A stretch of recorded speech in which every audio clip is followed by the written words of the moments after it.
اللهم صل على سيدنا ومولانا محمد معدن الجود والکرم وآلہ وصحبہ وبارک وسلم۔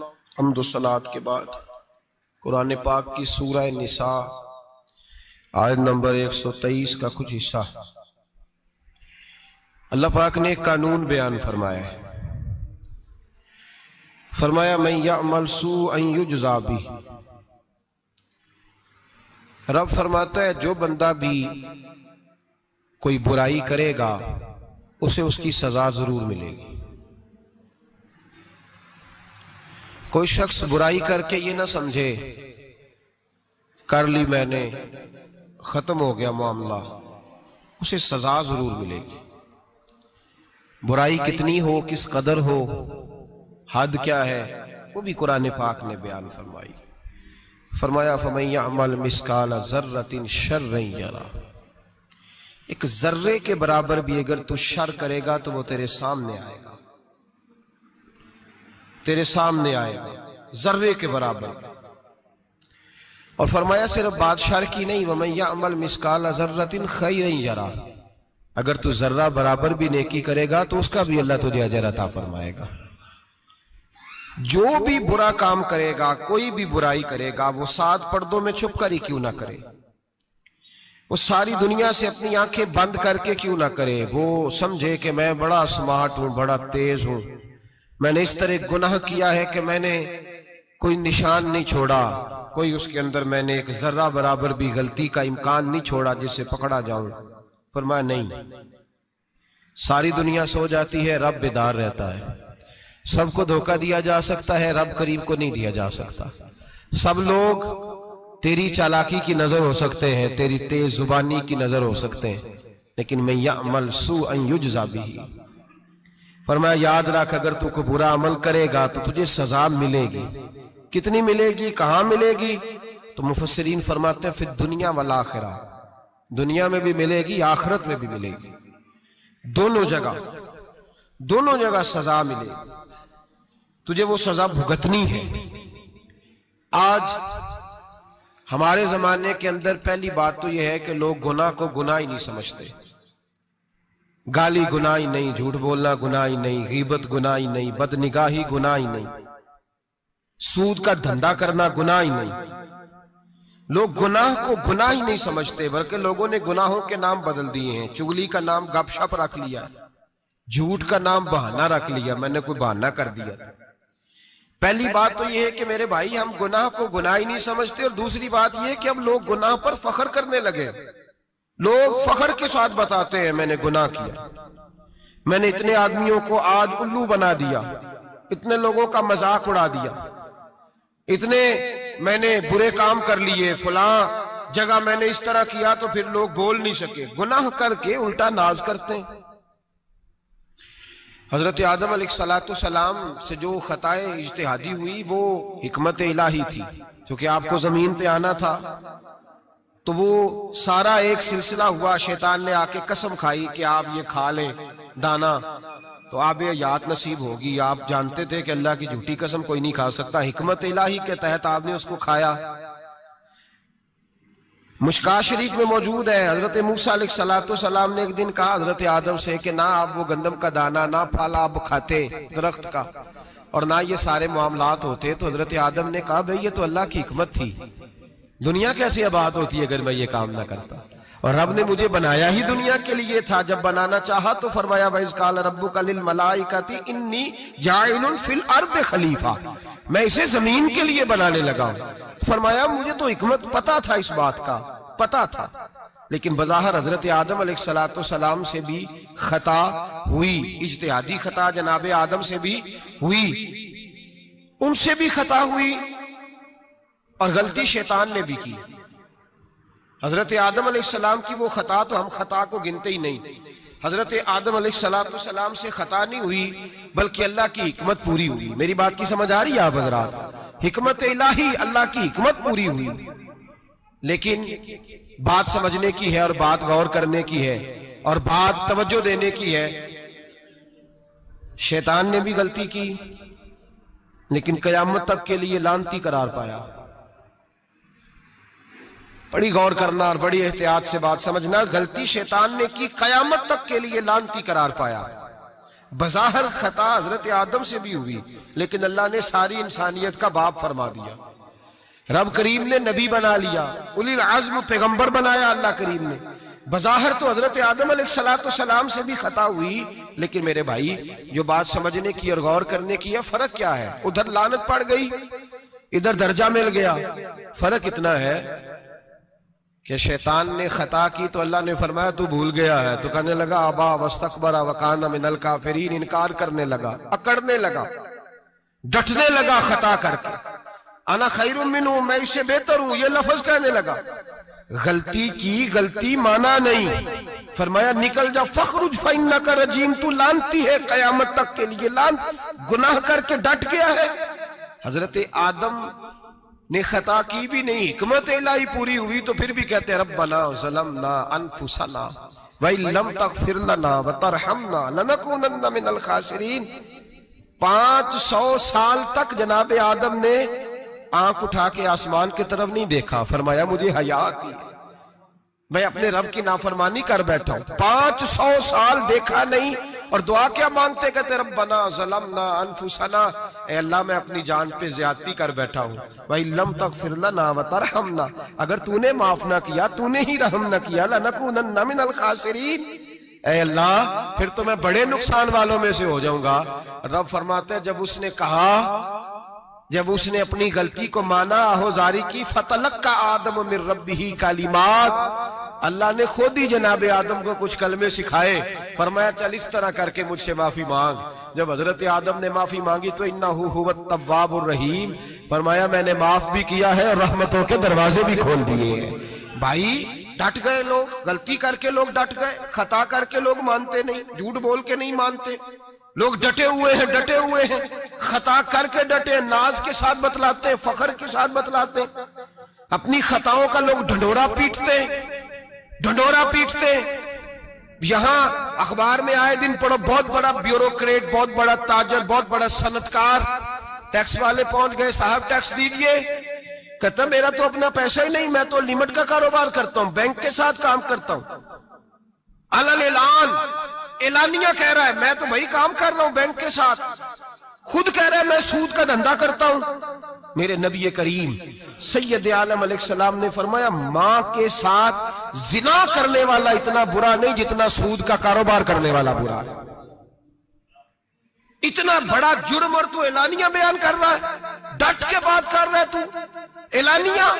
میرے نبی پاک نے فرمایا سود لینے والا، سود دینے والا، سود کا کاروبار کرنے والا، سود کی دستاویزات لکھنے والا، اس پہ گواہ بننے والا، سودی آدمی کو گھر میں پناہ دینے والا، جس کو پتا چلے یہ سودی ہے پھر بھی غصہ نہ کرنے والا، سودی کے ساتھ تعلق بنانے والا، سودی کے ساتھ راضی ہونے والا. فرمایا جتنے لوگ بھی ہیں ان سب پر خدا کی بھی لعنت ہے، فرشتوں کی بھی لعنت ہے، اور محمد مصطفیٰ کی بھی لعنت ہے. اتنا نحوست والا کام اور ڈٹ کے تو بیان کر رہا، شرم ہی نہیں آ رہی، حیا ہی نہیں آ رہی. اتنا تو برا فیل کرتا، ڈٹ کے کہتا ہے وہ تو میرا تو جناب کا پیسہ ہی اپنا نہیں، میں تو سودی ہوں. حیا کر. لوگ گناہ کرتے اور فخر بھی کرتے، زیادتی کرتے اور فخر بھی کرتے، ظلم کرتے اور فخر بھی کرتے. میرے رسول کائنات سید عالم صلی اللہ تعالی علیہ وآلہ وسلم نے جس چیز کو اتنا برا، اتنا غلیظ کہا، اتنا گندا کہا، اس کو لوگ استعمال کر رہے ہیں. اور ساتھ پھر یہ صاحب بھی ہوتے ہیں، سیٹھ بھی ہوتے ہیں، رئیس بھی ہوتے ہیں، فنکار بھی ہوتے ہیں، ساتھ یہ اس کے باوجود یہ بہت بڑے ذمہ دار بھی ہوتے ہیں. اتنا غلط اور غلیظ کام کرنے کے باوجود لوگ فخر کا مظاہرہ کرتے ہیں. یاد رکھیں اور یاد رکھیں اور پھر یاد رکھیں، انسان اگر کبھی ناز کرے گا تو اس وقت کرے گا جب اللہ اسے اپنی رحمت عطا فرمائے گا، اور وہ بھی شکر کے انداز میں. لوگ خطا کر رہے ہیں اور فخر بھی کر رہے ہیں، خطا کر رہے ہیں اور فخر بھی کر رہے ہیں. میرے نبی رحمت سید عالم صلی اللہ علیہ وسلم نے فرمایا ابن آدم کے ہر بیٹے سے غلطی ہو جاتی ہے، لیکن ایک گناہگار بڑا ہی اچھا ہے. یا رسول اللہ گناہگار بھی ہے اور اچھا بھی ہے؟ فرمایا ہاں وہ گناہگار بڑا اچھا ہے، غلطی ہو گئی تو پھر ڈر گیا، پھر رونے لگا، پھر اللہ کی بارگاہ میں آہوزاری کرنے لگا، پھر شرمندہ ہونے لگا. فرمایا رب کریم بھی اس کے گناہ کو فوراً ہی معاف فرما دیتا ہے. لیکن یہاں لوگ ڈٹے ہوئے ہیں، گناہ کر رہے ہیں ڈٹے ہوئے، اتنی اتنی گالیاں نکالتے اور پھر نمازی کے نمازی، حاجی کے حاجی، صوفی کے صوفی، درویش کے درویش، اتنی بڑی، اور کاہے کا پیر ہے وہ؟ کاہے کا پیر ہے؟ جو گالی دیتا ہے، بد زبانی کرتا ہے، وہ پیر ہے؟ جو عورتوں کے ساتھ بے حجاب گھومتا ہے وہ پیر ہے؟ جو ننگے ناچ کرتا ہے وہ پیر ہے؟ کہتے ہیں ہمارے شیخ کی تو گالیوں میں بھی فیض ہے، خلاف پیغمبر کسے راہ گزیر، رسول اللہ کا دروازہ چھوڑ کے جو جہاں بھی جائے گا گمراہ ہو جائے گا۔ فیض صرف وہاں ہے جو رسول اللہ کے دین کی تابعداری کر رہے ہیں۔ کس چیز کا نام، کس چیز کا نام؟ میرے نبی پاک نے فرمایا مومن کو گالی دینا فسق ہے، اعلانیہ گناہ ہے۔ سارا دن جس کی زبان پہ گند رہے گا وہاں سے فیض آئے گا؟ اتنا کچا عقیدہ نہ رکھو، ہر ملنگ کے پیچھے، ہر چور ڈاکو بدکار کے پیچھے بھاگنے لگتے ہو۔ احتیاط کا دامن تھامو۔ جس کی زبان پہ رسول اللہ کا درود ہوتا ہے وہ مرشد کامل ہوتا ہے، جو حضور کی حدیث اور قرآن کا مبلغ ہوتا ہے وہ شیخ ہوتا ہے۔ ایسے ہی ہر دم والے کے پیچھے بھاگ جانا، ہر پھوکا پھاکی والے کے پیچھے بھاگ جانا۔ لوگ گناہ کر رہے ہیں اور ناز بھی کر رہے ہیں، فخر کے ساتھ آ کے بتاتے وہ جی میں گیا تھا، بس حضرت جس کو گالی دیتے ہیں اس کا کام بن۔ میں نے کہا شرم کر، اٹھ کے چلا جا۔ ہم ایسی کرامت بھی سننا پسند نہیں کرتے، ہم نہیں پسند کرتے ایسی، اٹھ اور نکل جا۔ یہ کیسا شیخ ہے جو گالیاں دیتا ہے؟ بھئی گناہ کو لوگ باعث فخر بیان کرتے ہیں، بابا جی ہیں، حاجی صاحب ہیں، صوفی صاحب ہیں، دادا جی ہیں، اور گالی دیتے ہیں۔ کیا مطلب ہے اس بات کا؟ گناہ کرنا، ناز کرنا، احتیاط کا دامن تھام کے رکھیں۔ گناہ گناہ ہوتا ہے۔ لوگ سارا دن غیبتیں کرتے ہیں، نام گپ شپ کا رکھتے ہیں، سارا دن لوگوں کی پگڑیاں اچھالتے ہیں اور شام کو کہتے ہیں آج، اور پھر ناز کے ساتھ، فخر کے ساتھ۔ سب سے زیادہ علماء کا مذاق اڑایا جاتا ہے اور بہت سارے دیندار مذاق اڑاتے ہیں، پرہیزگار۔ ہمارے یہاں تربیت دی جاتی ہے کہ دوسرے کو برا کہنا ہے، ٹریننگ دی جاتی ہے کہ دوسرے کو غلط کہنا، گالی دی جاتی ہے، علماء کے بارے میں سخت رویے رکھے جاتے ہیں، لوگ مذاق کرتے ہیں آ کے۔ ایک بچہ، ایک طالب علم میرے ساتھ پڑھتا تھا، دوست تھا، بڑا حسین آدمی تھا، مقابلہ رہتا تھا، نمبر زیادہ لے لیتا تھا، کئی دفعہ اچھا نہیں لگتا تھا، یکدم مدرسہ چھوڑ گیا۔ میں ملنے گیا اور میں نے کہا بھائی واپس آ جا یار، تیرے ساتھ مزہ تھا، اب تو مقابلے کا دوسرا ساتھی بھی کوئی نہیں۔ ٹھیک ہے وہاں بات رہتی تھی پر تیرے بغیر مدرسہ سکون نہیں۔ مجھے کہنے لگا یار چھوڑ، کیا ملے گا؟ ہمارے استاد مفتی ہیں اور لوگ آگے پوچھتے ہیں مولوی صاحب آپ کی تعلیم کتنی ہے؟ وہ جو 6 سیفنیاں لے کے BA کر کے آیا وہ علامہ صاحب سے تعلیم پوچھ رہا ہے، قرآن کے عالم سے، حدیث کے استاد سے تعلیم پوچھ رہا ہے۔ BA تو بھائی نکما بچہ بھی کر جاتا ہے، MA کس ڈگری کا نام ہے؟ میں ایسے MA پڑھے لوگوں کو جانتا ہوں جن کو مبادیات کا نہیں پتا، ایسے بیرسٹر کو جانتا ہوں جسے دعائے قنوت نہیں آتی، ایسے لوگوں کو جانتا ہوں جنہیں سورہ فاتحہ نہیں آتی، اور علامہ صاحب جو قرآن کے عالم، حدیث کے عالم، فقہ کے عالم، جو تصوف کی باریک باتیں سیکھ کے کسی آستانے سے فیض لے کے ان سے پوچھا جاتا ہے تعلیم کتنی ہے؟ ہمارا علم کیتا۔ ہمارے زمانے میں توہین ہوتی ہے علماء کی، بچے مدارس چھوڑ گئے۔ میں اگر سخت بات کہہ دوں تو یہ میرے جذبات ہیں، مجھے معاف کیجئے گا۔ لوگ گویوں کے پاس جا کے بیٹھ گئے، کہتے ہیں سور سکھاؤ، ہم نعت خواں بن جاتے ہیں، پیسے تو آئیں گے۔ مولانا کو کیا ملتا ہے؟ ان کو لوگ کیا دیتے ہیں؟ 10,000 15,000، اور پھر توہین بھی کرتے ہیں۔ سن لے الموجب الکبیر کی حدیث، میرے نبی پاک صلی اللہ علیہ وسلم نے فرمایا جس کو پتا ہو یہ دین کا صحیح عالم ہے اور نیک بھی ہے، جس کو پتا ہو پھر اگر اس نے توہین کی اس بندے کی تو فرمایا وہ مومن نہیں، وہ منافق ہے، بے ایمان ہے۔ جو دین کا عالم ہونے کے باوجود پرہیزگار ہو پھر بھی توہین کرتا پھرتا ہے۔ بڑے بڑے علماء کی پگڑیاں اچھلتی ہیں، چھوٹا سا اینکر ہے امریکہ کے تلوے چاٹ کے روٹی کھاتا ہے، اور بڑے بڑے مشائخ کی پگڑیاں اچھالتا ہے ٹی وی پہ بیٹھ کے، اور لوگ ہیں کہ دادے تحسین دے رہے ہیں، گناہ پر فخر محسوس کر رہے ہیں۔ حضرت عبداللہ ابن عباس میرے رسول اللہ کے سگے چچا کے بیٹے تھے، حضرت ابی بن کعب رضی اللہ تعالیٰ عنہ حضور کے خادم تھے، پر دین کے عالم تھے، نبی پاک کی حدیثیں زیادہ جانتے تھے۔ حضور کے سگے چچا کا بیٹا حضرت ابی بن کعب کے گھر جاتے تو ان کے دروازے کے سامنے کپڑا بچھا کے بیٹھ جاتے۔ اب اور صحرا میں مکان تھا، کہتا جب میں تھک جاتا تو لیٹ جاتا، ریت اڑتی تو میرے بالوں میں پڑتی۔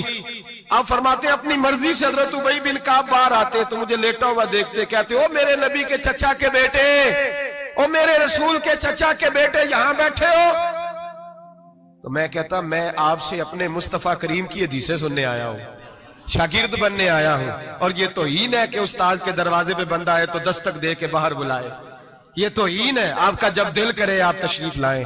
حضرت عبداللہ ابن عباس فرماتے ہیں میں یہ نہیں دیکھا میرا تعلق کس خاندان سے ہے، میں نے تو یہ دیکھا جسے رسول اللہ کے دین کا علم مل گیا وہ سب سے آگے گزر گیا ہے۔ اپنے اندر یہ خوبی پیدا کریں۔ لوگ گناہ مذاق اڑاتے ہیں، مذاق، بچے چھوٹے چھوٹے روتے ہیں آ کے، کہتے ہیں حضرت جی ہم نے نہیں یاد کرنا قرآن پاک، فلانے آدمی کے گھر میں ختم پڑھنے گئے تھے، وہ کہتا تھا جی کدی خیر نہیں۔ قرآن کا بچہ، قرآن کا حافظ قاری، مدینے والے محبوب نے فرمایا ہے اس کے پیروں کے نیچے فرشتے پر بچھاتے ہیں۔ ایک دنیا دار کے دروازے پہ سویرے 10 بجے جا کے بیٹھتا ہے، وہ کہتا ہے میرے گھر بھیجو قرآن شریف پڑھانا ہے۔ 10 بجے بچہ بیٹھتا ہے، اور زور کا وقت ہو گیا تو کہتا ہے لائن میں لگ جاؤ تمہیں روٹی دینی ہے، لائن میں لگ جاؤ۔ حیا نہیں آتی؟ یہ رسول اللہ کا دین ہے، یہ نبی پاک کا دین۔ بھکاریوں کی طرح مدارس کے طلباء مانگتے پھرتے ہیں، جو تمہیں دین سکھاتے، تمہیں رسول اللہ کا فرمان سکھاتے، وہ بھکاری بنا دیے تم نے۔ اور وہ عیاش اور فحاش جو لوٹ کے روٹی کھانے والے، ان کو سربراہ بنا لیا۔ خیال آنا چاہیے، حیا آنی چاہیے۔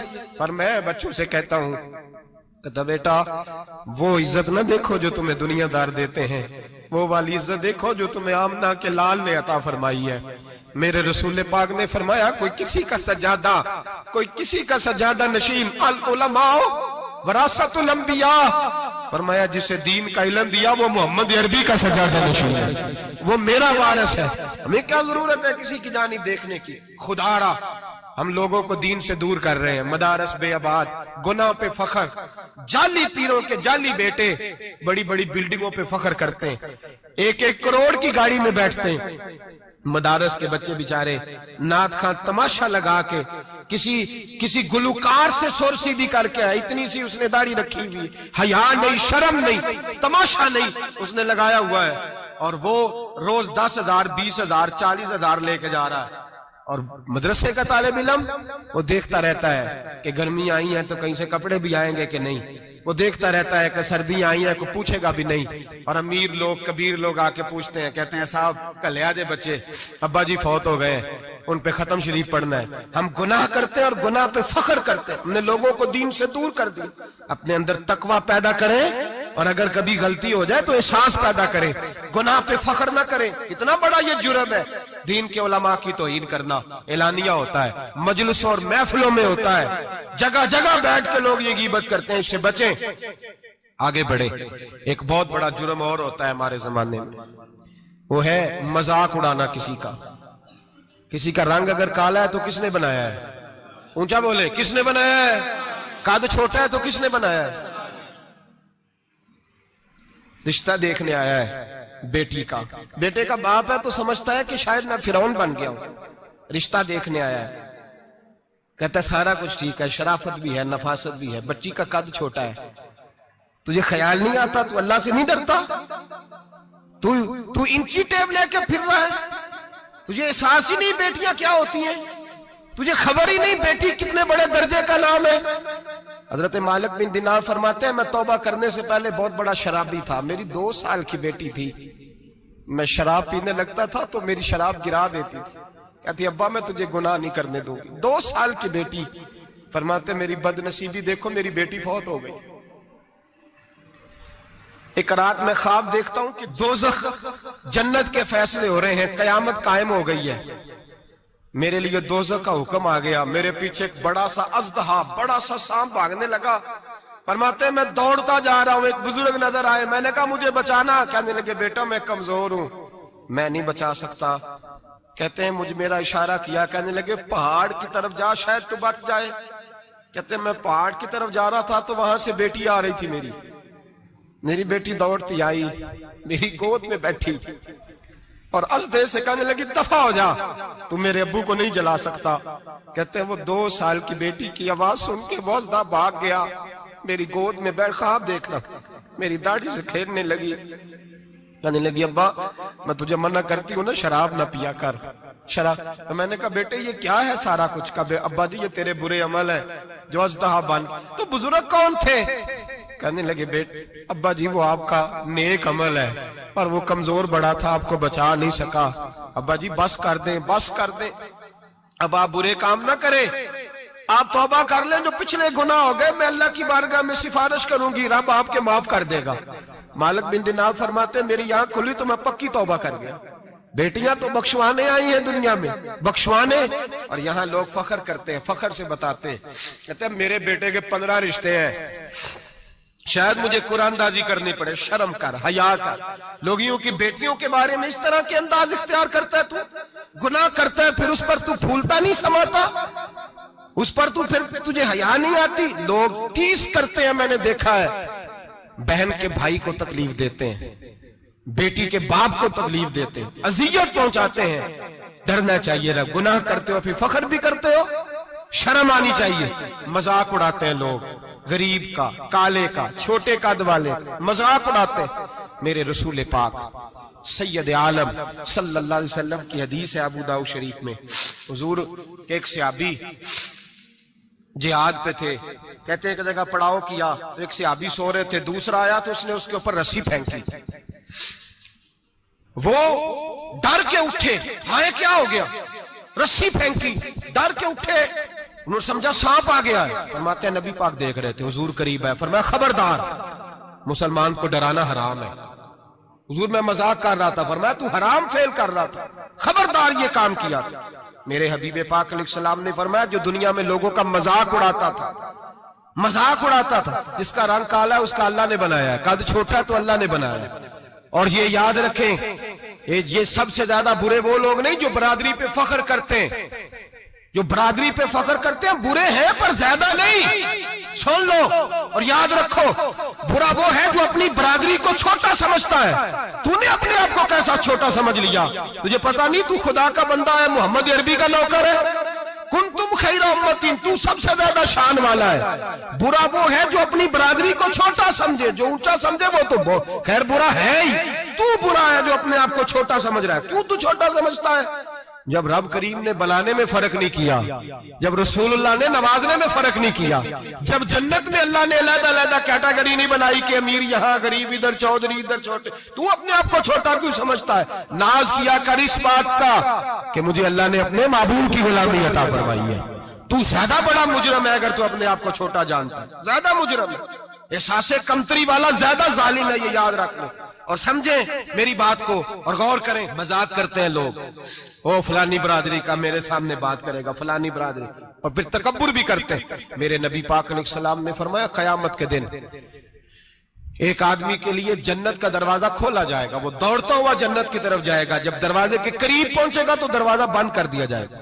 وہ پھر آئے گا, پھر کہا جائے گا آجا جنت میں, پھر دوڑے گا, پھر جنت کے قریب جائے گا, پھر وہ دروازہ بند ہو جائے گا, پھر مایوس ہو کے آئے گا, پھر کہا جائے گا واپس آ, کھل گیا دروازہ.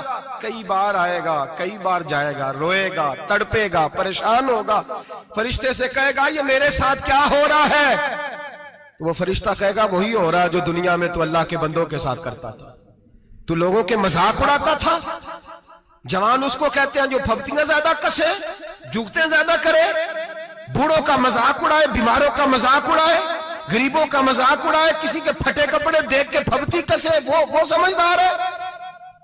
یہ گناہ کرنا پھر اس پہ پھولنا بھی. میرے نبی کریم علیہ الصلوۃ والسلام نے فرمایا رب کریم کے فرشتے کہیں گے تو بندوں کے ساتھ ایسا کرتا تھا, آج تیرے ساتھ ایسا ہوگا. میرے نبی رحمت سید عالم علیہ السلام کے غلام, میرے بھائیوں بہت زیادہ نہیں کرتے لوگ آج مذاق, بڑا ظلم نہیں کرتے, تکلیف نہیں دیتے. میں نے بوڑھوں کو روتے دیکھا ہے, میں نے غریبوں کو روتے دیکھا ہے, میں نے مسکینوں کو روتے دیکھا ہے, بیماروں کو تڑپتے دیکھا ہے. میں نے دیکھا ہے لوگوں کو تکلیف میں, لوگوں کو دکھ میں دیکھ کے مذاق اڑاتے. میرے حبیب پاک علیہ السلام کے صحابی ہیں حضرت عبداللہ ابن عمر فرماتے ہیں میں حج کے لیے جا رہا تھا. محدث ابن جوزی نے لکھا ہے فرماتے رستے میں ایک جگہ میں نے پڑاؤ کرنا چاہا, علاقہ بڑا چٹیل تھا, بڑا سخت تھا. میرا ارادہ بنا کہ میں, اور لوگ مذاق پہ فخر کرتے نہیں, بعد میں آ کے سناتے نہیں میں نے یہ کیا, آج اس گناہ پر فخر نہیں کیا جاتا. حضرت موسیٰ علیہ السلام سے بنی اسرائیل والے کہنے لگے کہ لگتا ہے آپ ہمارے ساتھ مذاق کر رہے ہیں، تو آپ فرمانے لگے اعوذ باللہ ان اکون من الجاہلین، میں پناہ مانگتا ہوں کہ میں جاہلوں میں سے ہو جاؤں۔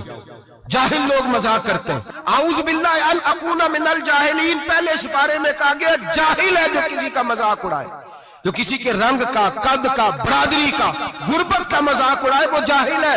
یہ قرآن مجید نے کہا، میں نہیں کہہ رہا۔ حضرت سیدنا عبداللہ ابن عمر فرما رہے میں جا رہا تھا، راستے میں نے دیکھا کہ چٹیل میدان ہے، حج کے لیے جا رہا تھا، کوئی جگہ نہیں مل رہی تھی، ایک بوڑھی عورت کا مکان نظر آیا، اس کے پاس میں نے پڑاؤ کیا، ٹھہر گیا۔ بوڑھی نے اپنے بیٹے کو بھیجا، کہنے لگی کوئی نورانی چہرے والے بزرگ ہیں، کوئی پرہیزگار آدمی ہے، ان کو بلا لاؤ، اپنی ڈرائنگ روم میں بیٹھک میں سلا لیتے۔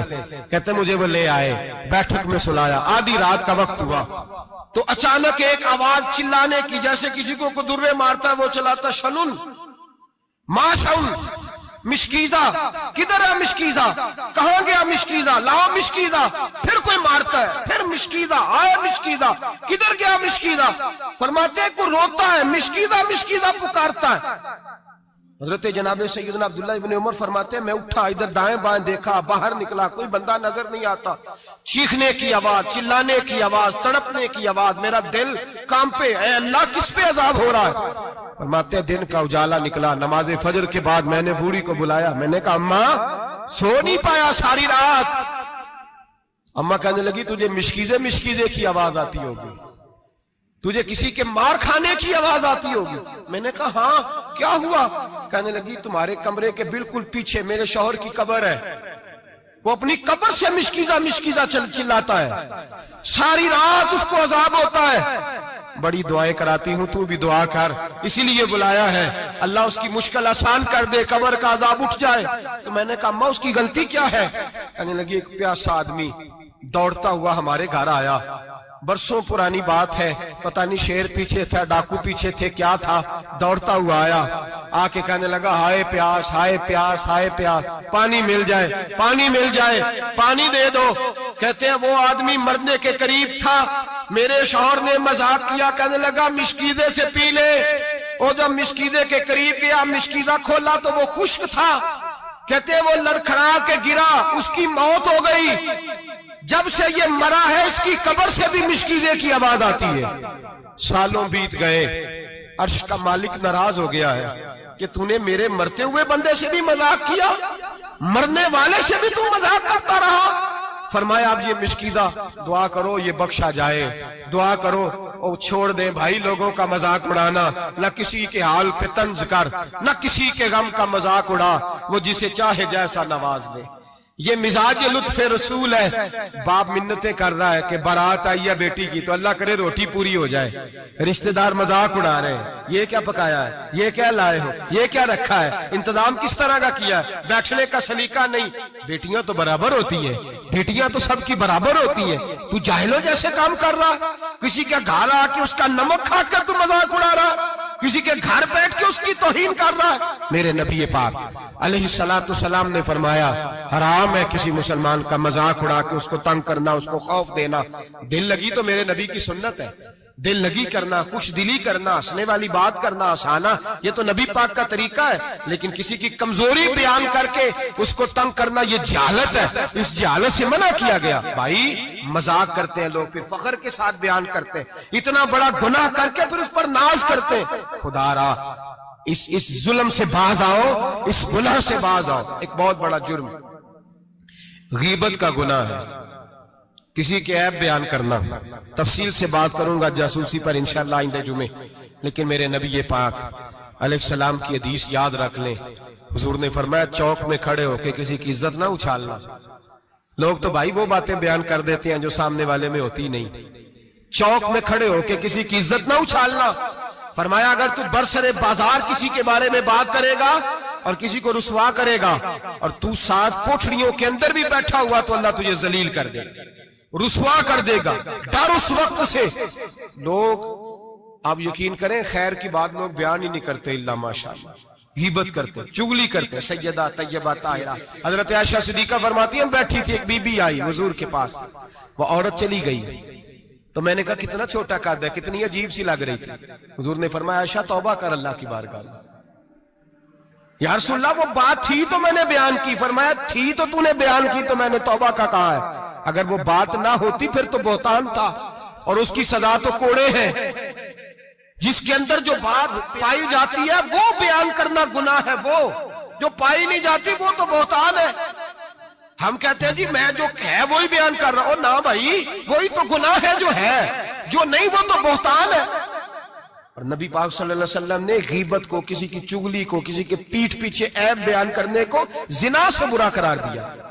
زنا سے برا قرار دیا ہے نبی پاک. اور لوگ ہیں کہ غیبتیں کرتے ہیں اور پھر اس پہ فخر کرتے ہیں, دوسروں کو سناتے پھرتے ہیں, اعلانیہ گناہ کرتے ہیں.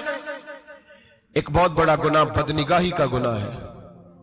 آپ کو پتہ ہے ہمارے ملک کے اندر بدکاری, زنا اور بے حیائی کی شرح کتنی بڑھتی جا رہی ہے, کس قدر بڑھتی جا رہی ہے. وہ لوگ جو نکاح کر لیتے ہیں وہ بھی اپنی نگاہوں کو, میں اکثر کہتا ہوں, حضور نے فرمایا نکاح آدھا ایمان ہے. جس نے نکاح کر لیا اس کا ایمان مکمل ہو گیا. تو جو نکاح کے بعد بھی باز نہ آیا, میں اس کو بے ایمان نہیں کہتا, لیکن نبی پاک نے فرمایا جو نکاح کر لے اس کا ایمان, بولیے ایمان, محفوظ ہو گیا اس کا ایمان. سارے بولیے ایمان. اور جو پھر بھی باز نہ آئے, حضور کہہ رہے ایمان مکمل ہو گیا. اور جو نہ باز آیا کیا فتویٰ دیا جائے حدیث کی روشنی میں؟ میرے نبی پاک کی بارگاہ میں عورتیں آئیں توبہ کرنے, بیعت کرنے, مسلمان ہونے. تو حضور بیعت لیتے وقت فرمانے لگے میرے ساتھ وعدہ کرو, جھوٹ نہیں بولو گی, غیبت نہیں کرو گی, زنا نہیں کرو. ایک عورت بول پڑی, کہنے لگی یا رسول اللہ صلی اللہ علیہ وسلم میں مسلمان تو نہیں پر خاندانی ہوں, میرے گھر والوں کے ذہن میں بھی کبھی زنا کا خیال نہیں آیا. ہم تو اسے خاندانوں کے وقار کے خلاف سمجھتے ہیں. روز بری نظر سے کسی کو دیکھنا اور کسی کے بارے میں غلط باتیں, ناراض نہ ہونا. بہت سارے بوڑھے بھی لذت لے لے کے جرم بیان کرتے ہیں, گناہ بیان کرتے ہیں, غلط باتیں کرتے ہیں, کسی عورت کے بارے میں تبصرہ کرتے ہیں. کیا سمجھتے ہیں مرد اور عورت معاذ اللہ تعالیٰ ایک کمرے میں جا کے بدکاری کرے تو وہی زنا ہے؟ میری طرف دیکھیے اور جھانک کر کے سنیے کیا عرض کر رہا ہوں, ادھر دیکھیں میری طرف. نبی پاک صلی اللہ علیہ وسلم نے فرمایا زنا زبان کا بھی ہوتا ہے, زنا کان کا بھی ہوتا ہے, زنا آنکھ کا بھی ہوتا ہے. حضور کس طرح؟ فرمایا جس نے گند دیکھا اس نے آنکھ کا زنا کیا, جس نے لذت لے کے سنا, چپ نہیں کرایا, پوری بات سنی, وہ بھی زانی ہے. اور جس نے گندی بات بولی وہ منہ کا زانی ہے, جس نے گند سوچا وہ دماغ کا زانی ہے. اور زانی کو سب سے پہلی سزا اللہ یہ دیتا ہے کہ سجدے کی لذت چھین لیتا ہے, عبادت کا سرور چھین لیتا ہے, اس کا نماز میں دل نہیں لگتا. قرآن میں سب سے پہلی سزا اسے اللہ اپنے دروازے سے دور کر دیتا ہے. بھائیو آج ہمارے سجدے بے کیف ہیں, آج لوگ غلط جگہ پہ گھنٹوں بیٹھے رہتے ہیں. مسجدوں میں لوگوں کے دلوں کو گھبراہٹ ہوتی ہے, لوگ بھاگتے ہیں. میرے نبی پاک نے فرمایا تو نظر کو پاک کر لے, اللہ تیری عبادت میں لذت پیدا فرما دے گا. میرے بھائی یاد رکھ لیں اور سن لیں, سب سے کمزور آدمی وہ ہے جس کا ذہن پاک نہیں. سب سے کمزور آدمی وہ ہے جو کردار کا غلط ہے. ایک بات میں نے پڑھی, آپ یقین کریں میرا دل کرے کہ میں آگ لگا دوں اس عنوان کو جس پہ گندگی لکھی جاتی ہے, ان اخباروں کو, ان چیزوں کو جس پہ گند لوگوں کے دلوں میں. وہ انڈیا کی ایک وزیر اعظم عورت گزری تو کسی نے اس سے کہا کہ پاکستان نے تو تمہیں شکست دی ہے, تم جیت نہیں سکے بڑا ملک ہو کے. کہنے لگی کوئی بات نہیں, تھوڑا وقت ٹھہر جاؤ, ہم ان پر تہذیبی یلغار کریں گے, ان کے گھروں میں ننگا ناچ کریں گے, یہ گندی تصویریں دیکھیں گے, یہ گند میں الجھ جائیں گے. اور جو قوم گند میں الجھ جایا کرتی ہے وہ پھر کسی سے لڑنے کی طاقت نہیں رکھتی, اس کے اندر ڈٹ جانے کی ہمت نہیں ہوتی, اس کی غیرت کے جنازے نکل جاتے. دل کرتا ہے جل جائے, ووٹیں جل جائیں جہاں سے برائی پھیلتی, تباہ ہو جائے وہ علاقے جہاں سے گند ہوتا ہے. لوگ گند کی کمائی کھاتے ہیں, گند کی ایکٹروں کے ساتھ کھڑے ہو کے فوٹویں کھچاتے ہیں اور گناہ پہ فخر کرتے ہیں. اور گندے لوگ کہتے ہیں اللہ کا فضل ہے ہم گند پھیلا رہے ہیں, ثم معاذ اللہ. لوگ گناہ پہ فخر کرتے ہیں چوکوں چوراہوں میں. محمد بن قاسم آئے ہندوستان پہ راجہ دہر کے مقابلے میں, نوجوان میری طرف دیکھیں اور صحیح ہو کے بیٹھے, خاصے صحیح ہو کے بیٹھے, تقریر نہیں کر رہا, جذبات کا, میرے جذبات سنیں, دل کے پھپولے جل رہے ہیں سینے کے داغ سے. اللہ کی قسم روح کی گہرائی سے بات کر رہا ہوں، وہ بات کر رہا ہوں جو سینہ کہہ رہا ہے کہ پھٹ جائے اور کہنا نہ پڑے۔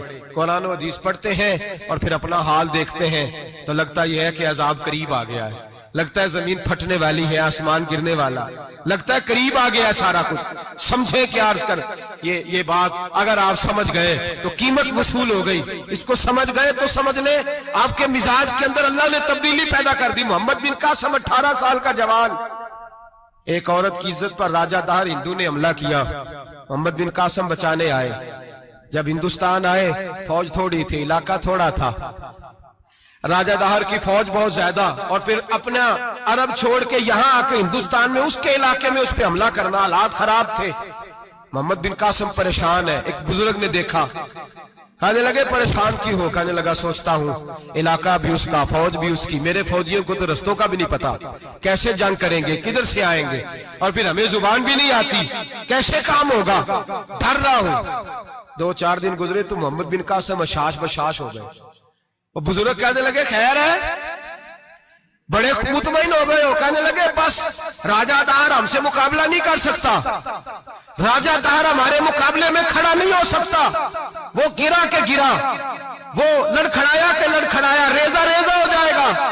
آپ کو کیسے خوشخبری مل گئی؟ کہنے لگے مجھے پتا چلا ہے کہ راجہ دہر ذہن کا گندا ہے، وہ تو چچا کی بیٹی کو نہیں چھوڑتا، ماموں کی بیٹی کو نہیں چھوڑتا، خالہ کی بیٹی کو گندی نظر سے دیکھتا ہے۔ جس کا ذہن گندا ہوتا ہے وہ کسی کا مقابلہ نہیں کر سکتا، ہمیں فتح ہوگی، فتح، وہ گرے گا۔ وہ بزرگ کہتے ہیں میں سمجھ گیا کہ واقعی سے فتح ہوگی۔ آج کشمیر کیوں آزاد نہیں ہو رہا، فلسطین میں آگ کیوں لگی ہوئی ہے؟ مسلمان جب تک ذہن کا گندا ہے کمزور ہے، جب تک ذہن کا ناپاک ہے کمزور ہے۔ حضرت سعد بن ابی وقاص رضی اللہ تعالیٰ عنہ فرمایا کرتے تھے اللہ مسلمان کی مدد اتنی دیر تک کرتا رہتا ہے جتنی دیر تک مسلمان کا ذہن صاف رہتا ہے، کردار پاک رہتا ہے۔ آگ اس لیے معاشرے میں لگی ہے، نوجوانوں تم کہتے ہو کامیابیاں نہیں ملتی، اسے کیسے کامیابی مل سکتی ہے جس کا ذہن ہی صاف نہیں؟ وہ کیسے دنیا کی بازی جیت سکتا ہے جس کی نگاہ ہی پاک نہیں؟ وہ کیسے آگے بڑھ سکتا ہے جس کے کردار میں پاکیزگی نہیں؟ اپنے آپ کو پاک کر لو، اللہ ہر مشکل میں تمہاری مدد فرمائے گا، ہر رستے میں تمہاری مدد فرمائے گا۔ اور میں نے کہا جب آدمی ناپاک ہوتا ہے تو رب کریم اس سے عبادت کی لذت چھین لیتا ہے، اور اللہ کی سب سے بڑی سزا یہ ہے کہ کسی کو سجدہ نہ لمبا کرنا دے۔ رب کریم سب سے زیادہ اس سے ناراض ہے جس کو قرآن پاک کے کھولنے کی توفیق نہ ہو۔ سب سے زیادہ رب کریم اس شخص سے ناراض ہے جو اللہ کی بارگاہ میں جھکنے کی لذت چھوڑ جائے۔ میرے نبی پاک سید عالم علیہ السلام کے صحابہ لمبی عبادتیں کرتے تھے، لمبی۔ کسی نے کہا تھا روم کے بادشاہ تھے کہ یہ مسلمان فاتح کیوں ہو جاتے ہیں؟ تو اس نے کہا میں نے مولا علی کے زمانے میں جاسوسی کرائی تھی، پتا کیا تھا کہ ہر میدان میں کامیاب کیوں ہوتے ہیں۔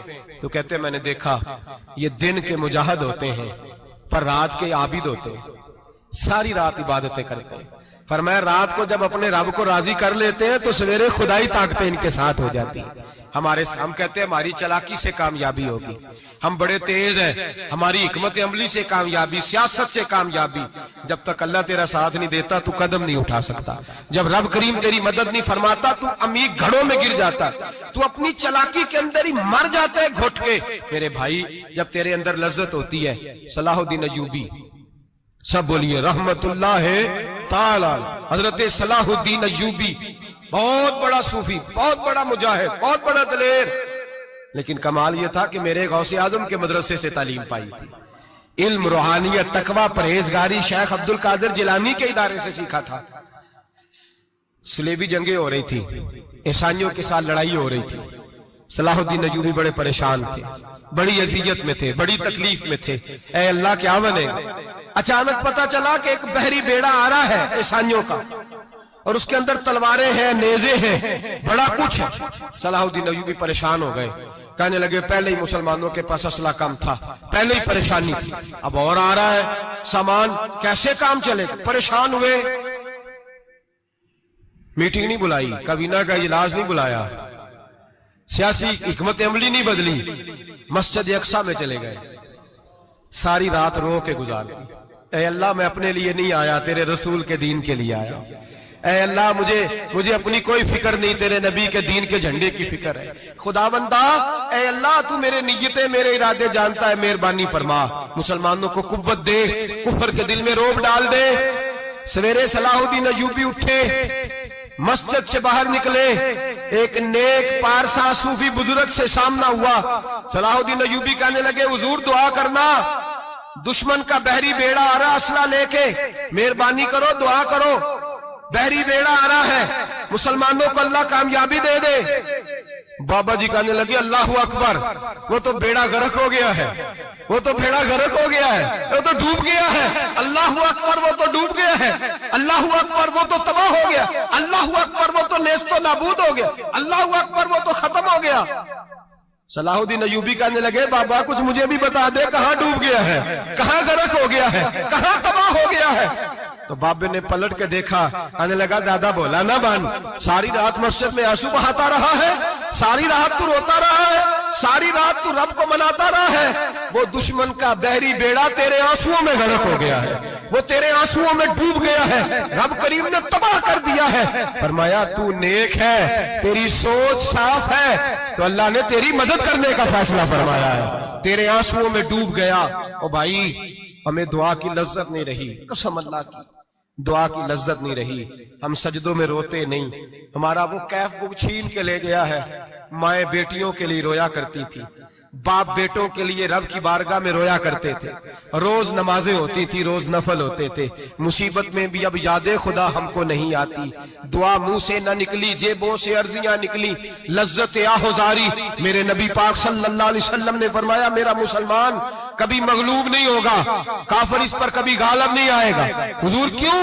فرمایا اس لیے کہ کب مسلمان کے پاس وہ ہتھیار ہے جو کافر کے پاس کوئی نہیں، مسلمان کے پاس وہ ہتھیار ہے جو کافر کے پاس نہیں، وہ والا اسلحہ ہے جو کافر کو میسر نہیں۔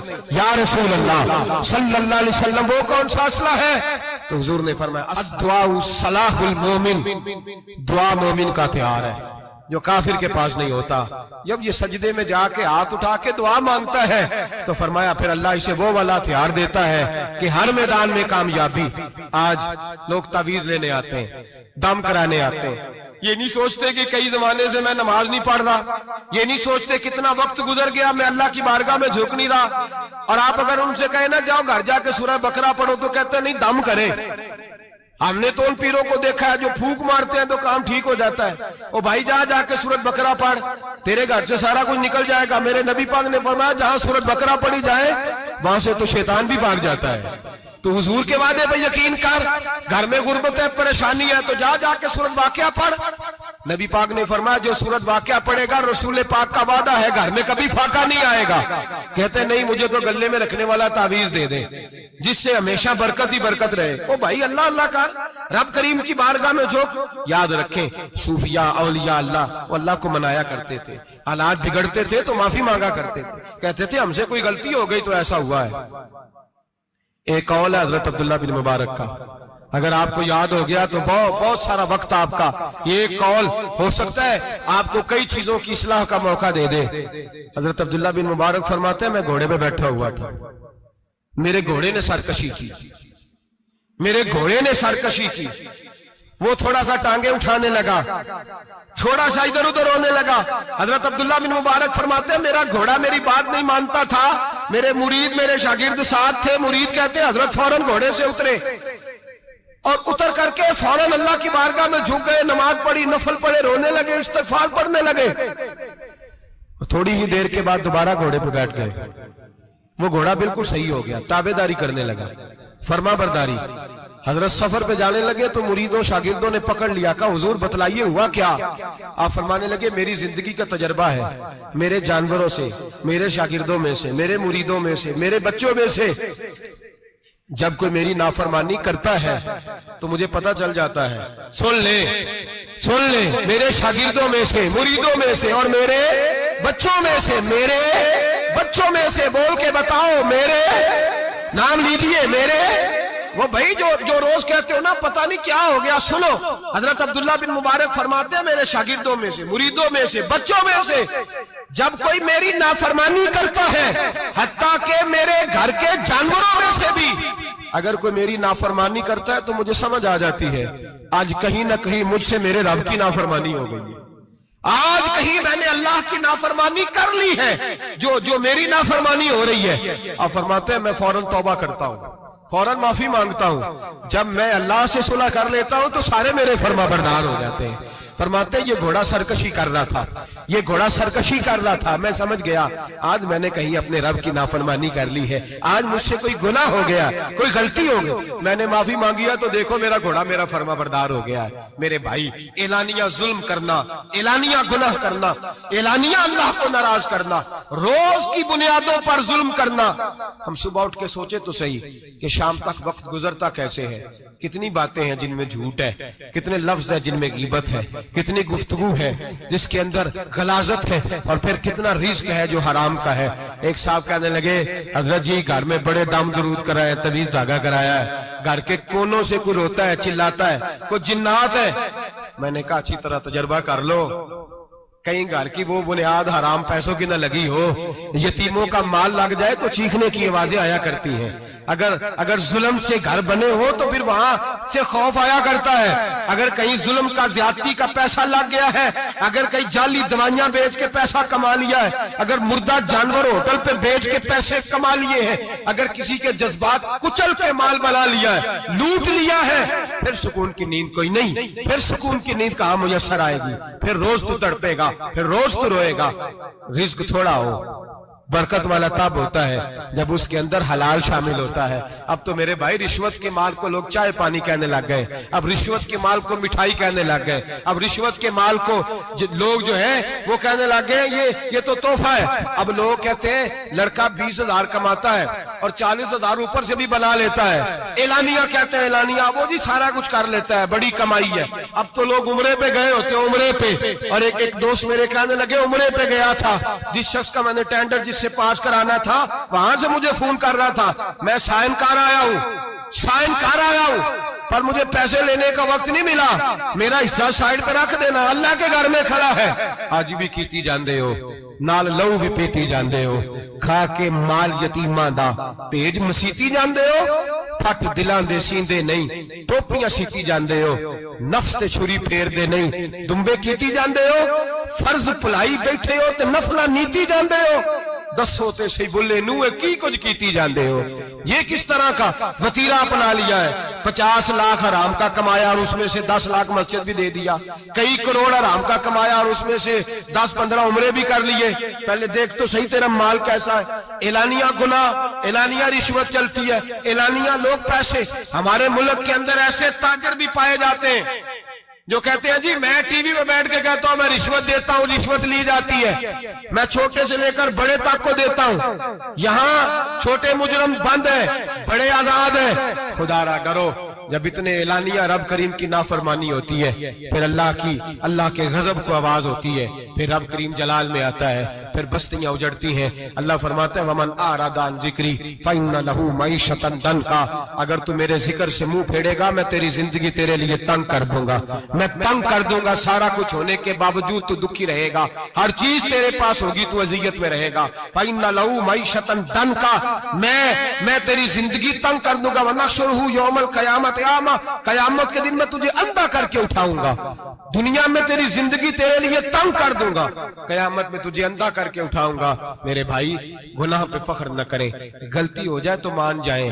میرے نبی پاک نے فرمایا میرا رب تو پابندی نہیں لگاتا، بنی اسرائیل پر پابندی تھی، خاص جگہ پہ آئیں گے تو معافی ملے گی، جب تو بھول جائے تو دل میں شرمندگی محسوس کیا کر اور وہیں بیٹھے بیٹھے توبہ کر لیے کر، اللہ وہیں بیٹھے بیٹھے تجھے معاف فرما دے گا، وہیں بیٹھے بیٹھے اللہ تجھے معاف کر دے گا۔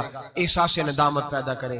ہم لوگ جرم کرتے ہیں، پھر بجائے اس کے کہ ہم اپنی خطا کو مانیں ہم پھر اس پر اصرار کرتے ہیں۔ اور ایک بات آخر میں ضرور ذہن میں رکھیں، جب آدمی گناہ پہ ڈٹ جاتا ہے نا پھر اس کا دل کالا ہو جاتا ہے۔ صحیح بخاری صحیح مسلم میں حدیث ہے، نبی پاک نے فرمایا کہ گناہ کرنے کے بعد جو ڈٹ جائے توبہ نہ کرے پھر دوسرا گناہ کرے تو ایک نقطہ لگتا ہے، توبہ کر لے تو نقطہ صاف ہو جاتا ہے، کالا نقطہ، اور اگر وہ توبہ نہ کرے تو دوسرا سیاہ نقطہ لگ جاتا ہے، پھر توبہ نہ کرے تیسرا گناہ کرے تو تیسرا سیاہ نقطہ، پھر دل کالا سیاہ ہو جاتا ہے۔ شارحین فرماتے ہیں پھر کئی دفعہ لوگ بے ایمان ہو کے مر جاتے ہیں۔